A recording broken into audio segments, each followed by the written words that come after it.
programa Descomplicando o Legislativo, a gente vai trazer aqui uma questão que é relevante para o momento, né?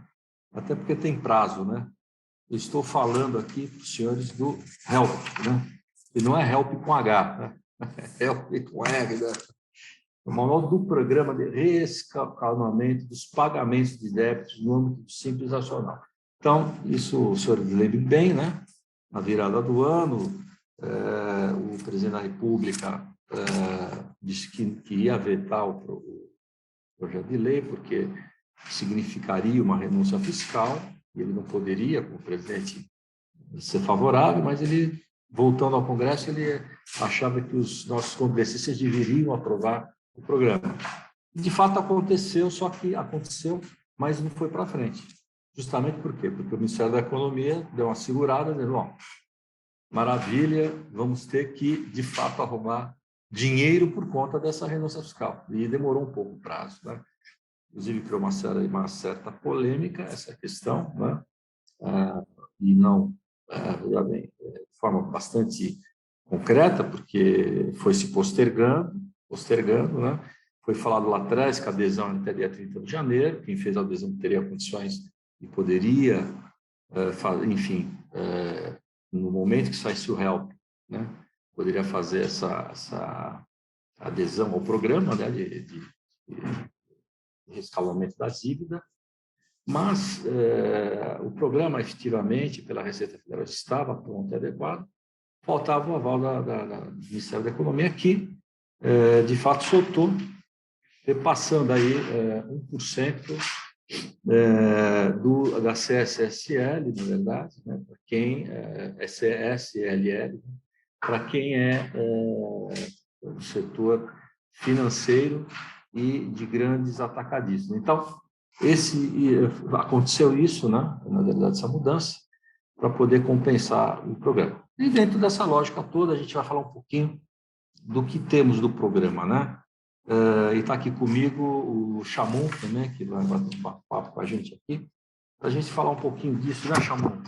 Esse programa aqui, que na verdade era uma ânsia aí de todos, né? Especialmente das empresas do Simples Nacional, muitas com bastante débito, né? E preocupados para poder não perder adesão ao regime simplificado, né? Do Simples Nacional. E o governo, infelizmente, conseguiu trazer isso agora a um contento bom, né? Jogando isso para o final do mês de maio, e sobre isso que a gente vai falar um pouquinho. Tudo bem, Chamon? Como é que você está? Oi, presidente, tudo certo. Na realidade, meio que tardiamente, mas esse movimento é importante, né? Porque as empresas já têm dificuldade, as pequenas empresas já têm uma dificuldade naturalmente de cumprir com as suas obrigações. É claro que tem muita questão de gestão mesmo, de conhecimento, mas a nossa carga tributária, ela não podemos dizer que ela é suave. E ainda mais no momento desses de retomada, né, de um período de 2 anos tão difíceis, e a grande maioria que atua aí com direto ao público, que teve suas portas fechadas, seu faturamento bem diminuído. Então, esta condição de pagar dívidas tributárias, e mais do que isso, se manter e permanecer no Simples Nacional, é muito importante, porque tem estruturas de negócios que, se eventualmente perder a condição do Simples, pode, muito provavelmente, perder o negócio, porque não comporta toda esta questão fiscal, também burocrática, né? Porque a gente tem que lembrar que o Simples Nacional, ele não é só uma alíquota melhorada, diferenciada, mas tem toda uma carga de obrigações acessórias e simplificações que são importantes, porque são empresas menos estruturadas. Dentro dessa lógica, na verdade, né, felizmente conseguimos, né, também fizemos uma pressão bastante forte aí, junto ao governo, junto à Receita Federal, preocupados, né, porque, na verdade, o tempo estava passando, como é que faziam essas empresas para faturarem nesses meses aí, né? Então, isso é uma coisa que ficou ruim, né? Ficou ruim porque não se tinha adesão ainda, vou conseguir adesão, não vou conseguir, e coisas desse tipo, né? Isso ficou, na verdade, bastante sensível às empresas. Ficaram preocupadas, é evidente, né? Primeiro, porque queriam fazer já o parcelamento, e segundo, porque precisavam continuar com seus negócios, né, com a sua atividade, né? Então, isso gerou um constrangimento muito grande nas empresas nesse período, né? Inclusive, alguns municípios notificando algumas empresas, viu? Eu vi dizer em algumas cidades, São Paulo comprou por um caso, não sei se aí no Sul aconteceu esse tipo de situação, mas houve esse tipo de problema, sim, né? Mas, enfim, então vamos falar um pouquinho dos aplicativos de adesão, né? Como fazer isso, né? Então, primeiro é importante ressaltar que para você fazer adesão, né, ao HELP, né, os débitos relativos ao Simples Nacional e ao CIMEI, que é do MEI especificamente, né, ele é realizado exclusivamente pela internet. Então, tem que entrar na internet, evidentemente, no portal do Simples Nacional ou no portal ECAC da Receita Federal, né? E isso até o dia 31 de maio. Então, é importante ter isso em mente, né? E tem que se entrar lá e para poder ter acesso, né, aos débitos apurados, né? Tanto para quem está no Simples Nacional, para quem é um MEI, né? Que é o CIMEI, né?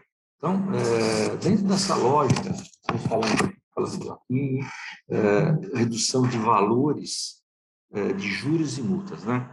Então, pelo que eu entendi, viu, Diogo? Não sei se é isso, né? Mas pelo que eu entendi, eu não entrei especificamente nesses programas de adesão, mas me parece muito com o que ocorreu no último Refis, né? Em que a Receita Federal e a Procuradoria-Geral da Fazenda Nacional davam algumas opções de financiamento, né? Dependendo do perfil da empresa. Então, não sei se é o caso aqui, se vai acontecer desse jeito, né? Porque é importante a gente ressaltar essas coisas. Às vezes você fala para o seu cliente, não, sei lá, tem 6 modalidades de adesão a esse parcelamento, só que quando o sujeito entra com o CNPJ dele, aparece uma só. Fala, pô, mas tem 6? O que apareceu para mim eu não consigo, é só 60 meses, mudou nada, o juros está alto. Enfim, importante ressaltar isso. Por quê? Porque em alguns casos, né, de empresas que são devedoras contumaz, então, nesses casos, por exemplo, não há jogo de cintura no projeto. Então, é importante ressaltar essas questões, né? Que existe essas análises que têm que ser efetuadas junto aí com o contador, né, com as empresas de contabilidade e os seus clientes, né? Como é que você está enxergando isso, Diogo? Essas questões aí, dessas entradas nos seus programas, você tem clientes que já está fazendo esse tipo de análise, né, para poder fazer opção? Sim ou não? Como é que você está vendo isso? Como é que está vendo essa situação os nossos colegas também? Primeiro, né, presidente, acho bem difícil encontrarmos algum colega nosso que não tenha cliente nessa condição, né? Mas o HELP ele está trazendo uma situação sim muito similar aos outros financiamentos, os parcelamentos. A novidade que ele está trazendo, que é interessante, é que as 6 modalidades elas estão distribuídas conforme a perda do faturamento da empresa. Então, a empresa tendo um faturamento ali de 2019 para 2020, ela vai se enquadrar no formato, né, na forma de fazer esse parcelamento. Então, se nós pegarmos o caso mais drástico, a empresa que perdeu mais do que 80% do seu faturamento, ela tem que dar uma entrada de 1% da dívida em 8 vezes e parcelar o saldo com 90% de desconto das multas e dos juros em até 180 vezes. Então, realmente, é uma condição interessante para quem mais sofreu, porque a condição interessante, como premissa, foi a perda da arrecadação com mais de 80%.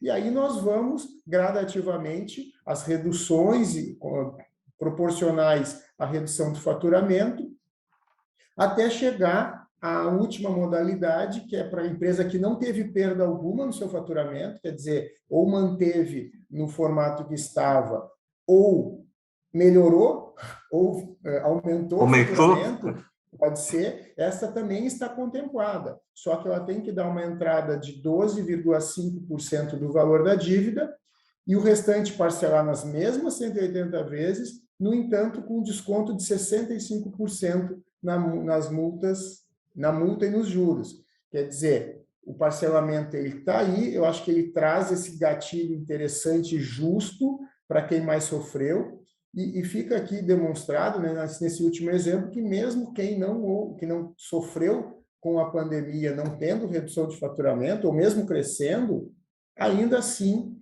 tem uma condição interessante para botar em dia suas contas aí com a Receita Federal. Eu acho que acho que é extremamente louvável essa preocupação, né, com as empresas simplificadas, né, do regime simplificado nacional, que é o Simples Nacional, e as MEIs, né, porque representam hoje, em termos de CNPJs, né, mais de 90% das empresas nacionais. Então, a gente está falando da grande maioria das empresas, né, em termos de empresas, né, não de faturamento, mas empresas, e geradoras de emprego. É importante também ressaltar. Hoje, esse mercado é que gera o maior número de empregos no país. Então, a gente precisa ter essa sensibilidade, o governo teve essa sensibilidade, o Congresso também teve a sensibilidade de poder levar essa condição muito especial, evidentemente, a essas empresas, né? Num momento de dificuldade que você bem colocou, um problema muito ruim, porque a pandemia, apesar dela estar felizmente passando, né, tem a repercussão disso, né? O efeito rebote, não é que veio na hora, acabou a pandemia, está tudo certo, não. O efeito rebote, que é o estrago que ela fez ao longo desses 2 anos e pouquinho aí, a pandemia, né? E agora que se retoma com mais critério, e volta-se com mais critério aos trabalhos, às vendas, enfim. O mundo corporativo volta agora, né? O mundo do empreendedorismo volta agora a trabalhar com, vamos assim, de forma um pouco mais adequada, mais cadenciada, né? Começa a crescer devagar e tinha que se ter esse tipo de financiamento, né? Então, voltando aqui a falar, acho que se fez uma colocação extremamente importante, né? Que é as condições, né? Quer dizer, é um critério bastante inteligente, né? E que traz realmente um benefício gigantesco, né? Esse extremo que você colocou, né? Destinar de 1% em 8 vezes, né? Da dívida, né? E o abatimento de 90% da multa, quer dizer, isso, na verdade, é quase que um financiamento de pai para filho, né? Se é que a gente pode falar isso, né, Diogo? Agora, fica claro que, né, isso não é para todo mundo, né? São essas condições que você comentou, né? Você precisa ter uma redução de receita, uma inatividade de venda, alguma coisa nesse sentido, nesse período aí que abrange 2019 e 2020, né, especificamente. Então, deixar isso claro, né? Aquilo que eu comentei no início, né, que aconteceu no refis anterior, não era focado não tinha esse foco, essa visão, né? A visão era, existiam programas também seletivos de crédito, mas a visão era mais realmente em cima, né, da movimentação do histórico da empresa dentro desses organismos aqui, né, de controle do Simples e, enfim, na estrutura também empresarial, para ver se a pessoa era contumaz, não era, enfim, quantos refis ela praticou, se ela estava cumprindo, se ela cortou logo no início, enfim, uma série de análises, e a empresa, o próprio sistema te direcionava com determinada opção, ou algumas poucas opções, né, daquelas todas que estavam abrangentes lá. Então, esse caso aqui também é importante, o empresário contábil fazer vamos dizer, essa aproximação aos seus clientes, para ele poder mostrar aos seus clientes, né, aquilo que ele, cliente, poderá estar aderindo, né, evidentemente, para ver aquilo que lhe cabe, que é melhor para os seus negócios, né? Então, acho que essa que é o caminho, né? E você lá, Diogo, tem ajudado muito os seus clientes nesse sentido, dando muita assessoria aí para que eles façam, enfim, que tenham adequadamente essas modalidades aqui aplicadas aí a seu pedido de parcelamento? Como é que está isso lá? Sim, presidente, a gente tem sido demandado. A gente, na realidade, provoca isso no cliente, a gente sabe a condição de cada um. e já diante dessa informação a gente tenta levar já mais ou menos pronto e com uma avaliação da situação concreta. Mas você falou uma coisa muito importante, né? Que a pandemia ela traz consequências, um efeito rebote. E é uma grande verdade, a gente pode trazer efeitos práticos, como as linhas de crédito, financiamento, que foram conseguidas a taxas muito baixas, inclusive BNDES, para pagar folha de pagamento. Isso está sendo pago, né? Hoje, as empresas estão pagando, quer dizer, elas têm que manter suas obrigações correntes em dia e ainda tem que fazer frente a ao resquício, né? a esse pagamento da concessão que foi feito lá atrás. Então, realmente, não é uma situação simples, as empresas já têm dificuldade de se manter em dia com suas obrigações numa situação normal, e aí eu trago uma reflexão, porque a gente sabe, né, que o pessoal da Receita, os fiscos, eles são muito contrários a linhas de parcelamentos. Mas aí eu faço uma reflexão. Se a grande maioria das empresas, ou boa parte delas, tem dificuldade de cumprir com as suas obrigações, sejam elas acessórias ou principalmente principais, né, pagamento de impostos, será que o problema está, de fato, nas empresas ou no sistema, ou na carga? Eu faço uma analogia com uma sala de aula. Se a maioria dos alunos são reprovados, a culpa é da maioria dos alunos ou a culpa é do professor que não está conseguindo passar a mensagem? Então, isso é uma outra reflexão um pouquinho mais estrutural do nosso sistema tributário hoje no Brasil. Se a gente for pensar, e o presidente é experiente e vai concordar comigo, se nós formos pensar a entrada do Simples Nacional, ou mesmo a entrada do Simples Federal, que foi lá em 96, que não abrangia os impostos de ICMS e SSQN, nessa entrada, ou mesmo em 2006, quando entrou o Simples Nacional, já com ICMS e SSQN, a condição do Simples era muito melhor do que hoje. A carga tributária era muito menor do que hoje, porque a tabela vem sofrendo uma perda inflacionária, assim como acontece com a tabela do imposto de renda da pessoa física, o que traz um aumento de carga tributária para as empresas. Além disso, a complexidade aumentou também, porque essas questões de gerar crédito, ST, monofásico, origem, destino, isso era uma coisa que era muito mais simplificado na origem do Simples Nacional. Então, isso também dificulta, porque isso é uma condição de custo. A gente pode dar um exemplo aqui clássico, como o diferencial de alíquota, que traz um custo para as empresas do Simples, enquanto que para as empresas gerais, ela é só uma antecipação do imposto que vai ser compensado na sequência. Então, isso tudo, todo esse contexto, ele traz a esta dificuldade das pequenas empresas de ter o cumprimento das suas obrigações. Então, é super salutar a gente ter um parcelamento nessas condições, com uma atenção para quem teve perdas maiores, mas eu acho que nosso debate poderia ampliar um pouquinho mais e, de repente, trazer as empresas, as micro e pequenas empresas, para condições ainda mais vantajosas, como foi na sua origem.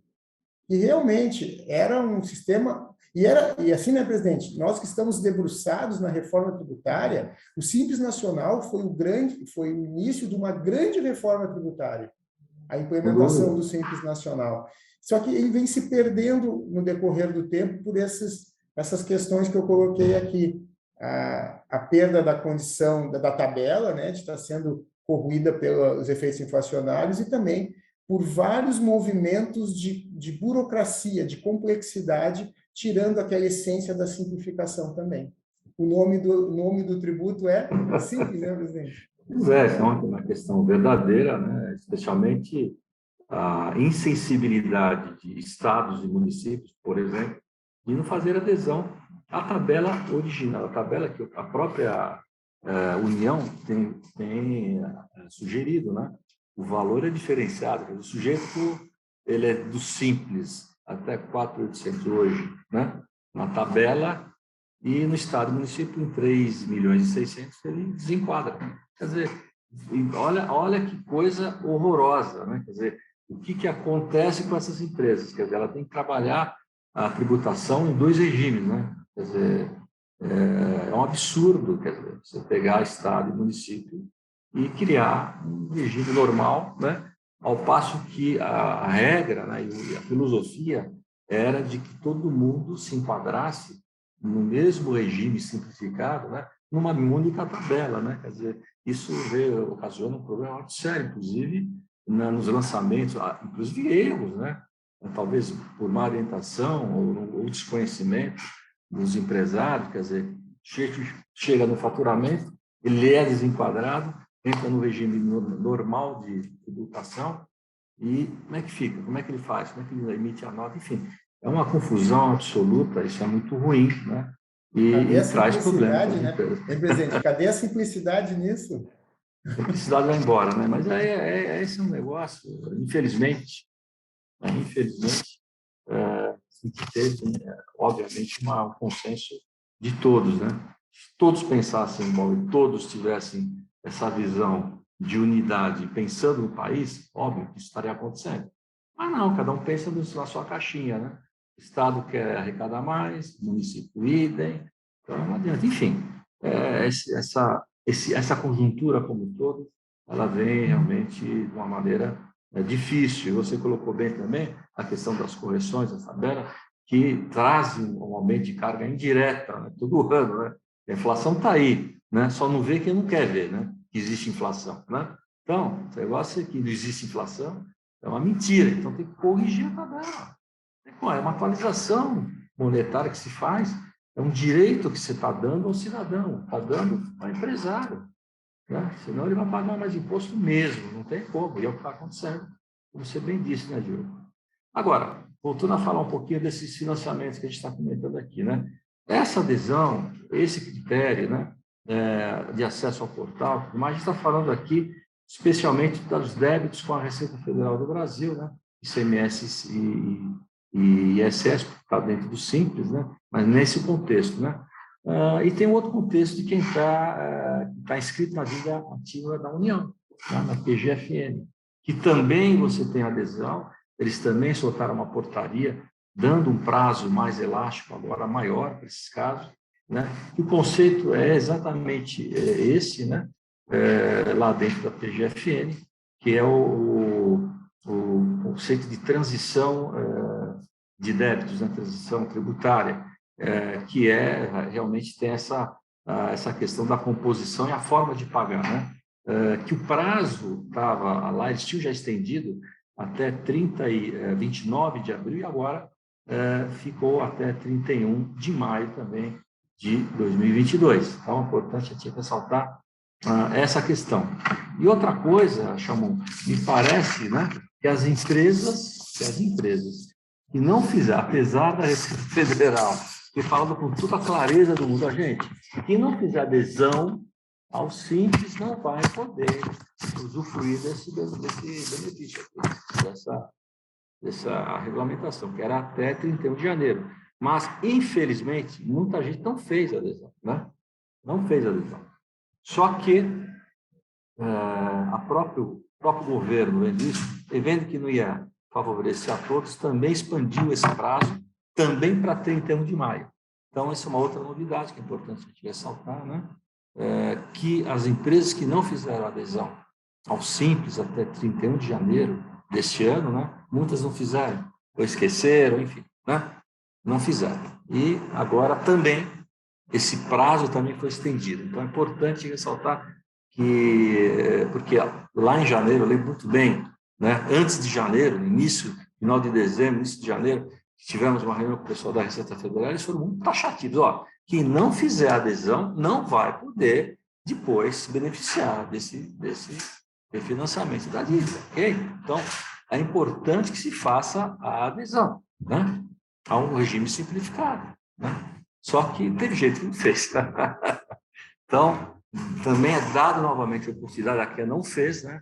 Até porque como prorrogou bastante, né, essa coisa toda, então, de forma justa, eu acho até, aí, de novo, elogiando o governo, que foi sensível a isso, a própria Receita Federal concordando com esses prazos e tudo mais, né? Esticados, né? Trazendo essa oportunidade também para quem deixou de fazer a adesão em até 30 de janeiro. Certo? Você queria comentar mais alguma coisa nesse sentido, Diogo, para a gente poder aí, quem sabe, fechar o nosso programa aqui? Vamos lá. Sim, importante. Sim, presidente, eu acho que tem umas colocações importantes para a operacionalização. A questão da adesão, acho que foi um ponto bem apanhado. A gente tem que deixar claro também que a adesão ela é feita para quem foi excluído, né? Porque quem se permaneceu, não recebeu carta da Receita Federal, não tinha por que fazer a adesão. Agora, quem foi excluído por débito, sim. E aí, um outro aspecto também, uma reflexão, a dívida que nós temos, tem na Receita e que tem na Procuradoria na dívida ativa, o colega não pode esquecer de fazer o movimento com as duas frentes, senão pode acontecer do débito da Procuradoria, por exemplo, não entrar no parcelamento. Então, isso é um risco. E por fim, essa insegurança, né, presidente, que as empresas, por exemplo, estavam na guarda da regulamentação do HELP, mas se porventura der alguma, em não mudando o prazo da opção, se der algum problema no seu HELP, vai acabar estando fora do Simples desde janeiro, o que ocasiona impostos, diferenças de impostos, obrigações acessórias, regadas a muita multa. Então, isso é uma outra situação que, infelizmente, né, a gente está vendo esse movimento positivo do HELP, mas essa letargia e essa questão de insegurança que pode ocorrer. Pode acontecer de uma empresa, por algum motivo ou outro, não conseguir fazer a adesão do HELP, e daí está, de fato, fora do Simples Nacional. Exatamente. Mas é complicado isso, né? É complicado porque, obviamente, a empresa tinha expectativa, apostou e, infelizmente, não conseguiu estar no Simples, né? Por algum motivo, enfim, né? Com toda uma regra, um regulamento para que só ocorra, né? E aí ela vai se sentir injustiçada, depois for pagar a multa, a correção, e recalcular tudo. Quer dizer, como é que fica isso, né? Essa é uma outra questão que pode trazer aí algumas judicializações, né? Esse é outro problema. A gente sabe que poderá ocorrer também, né? É muito ruim isso, mas, infelizmente, as coisas aqui são feitas dessa forma no país, né? Mas eu acho que, nesse caso, especialmente, sempre tentando colaborar com o empreendedorismo, né? Com as empresas que estão aí brigando, né, no seu dia a dia, para que não mande ninguém embora, para que mantenha os empregos, né? Enfim, porque é uma coisa puxa a outra, né? Na verdade, não são só pessoas, são famílias que ali estão, né? Um chefe de família, né? Uma mãe que também trabalha, né? Enfim, né? Então, a gente tem que ter esse cuidado na hora de realmente fazer de forma insensível essas mudanças, né? E o governo teve essa sensibilidade, é o meu, certo? Então, é isso, meus amigos. Mais alguma coisa a ponderar, Diogo? Não, presidente, eu acho que foi Não? o tema, ele não é tão extenso assim, mas é uma questão de cumprir ali as determinações e fazer um bom parcelamento. Muito bem. Então, espero que os senhores aí tenham gostado, né? Trouxemos aí algumas ideias, evidentemente tem que se entrar, volto a falar, no caso das adesões ao HELP, né? Se entrar lá ou no portal do ECAC ou no portal do Simples Nacional. Então, você entra de lá para poder efetivamente fazer essas análises aí aos seus clientes, né? Porque geralmente quem entra lá são os empresários da contabilidade fazendo esse trabalho ao seu cliente, né? Faz as opções que ele tem condição, demonstra isso ao cliente, né? Vê o que ele acha que é mais adequado, ao seu bolso, tudo mais. Aí o cliente que vai dizer o que é o que não é para poder fazer aí a adesão da melhor maneira possível. Ok? Então, meus amigos, obrigado mais uma vez por ter participado desse programa. Tranquilo, hoje, início de maio já, né? O meio do ano está chegando aí. E forte abraço a vocês e até semana que vem, aí, se Deus quiser.